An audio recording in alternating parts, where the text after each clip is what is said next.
this is just amazing. Rachel Bittekofer, who has been on this program a number of times, has a new Substack. It's called The Cycle, thecycle.substack.com. And she asked the question, what really happens if Trump wins? And the picture on the top of the page is Trump on one half and Adolf Hitler on the other half. And she's talking about what happened when Hitler was sworn in. He was sworn in on January 30th, 1933. Okay, so basically the last day or next to the last day of the first month of the brand new year of 1933.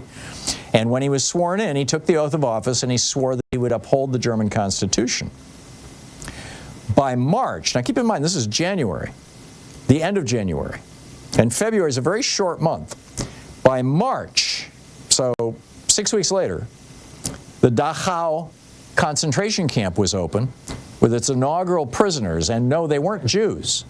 They were members of the Communist and the Social Democrat parties and other prominent Hitler critics, people like me who had written about Hitler in the media.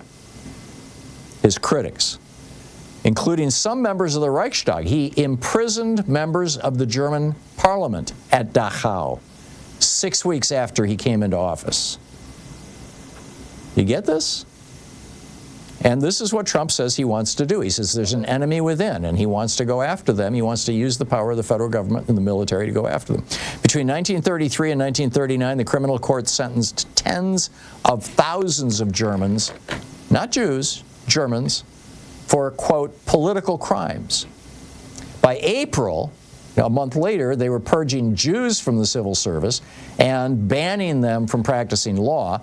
By May, Hitler had dissolved all the labor unions. We're now, just 4 months after he's inaugurated, he bans labor unions, and students across the country were burning books.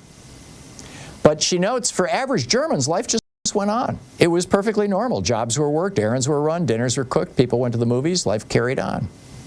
Within a year, regular Germans would begin to curtail public criticism of Hitler because they were afraid that their children might tell on them, among other things. So compliance became very popular, compliance with this never criticize the Führer. Even Germans who didn't vote for Hitler's party realized that they better get with the program or they would end up at some place like Dachau.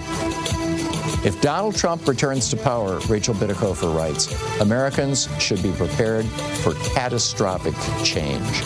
She writes, my 4-year study into totalitarianism has taught me 2 valuable lessons. The first is that collapse into dictatorship is no one's panicked until it's already too late. You're listening to the Thom Hartmann Program. Call 202-808-9925. And she notes the second is that the Constitution can only protect you if both parties, all parties agree to it, and the Republican Party no longer does. This is a dangerous time.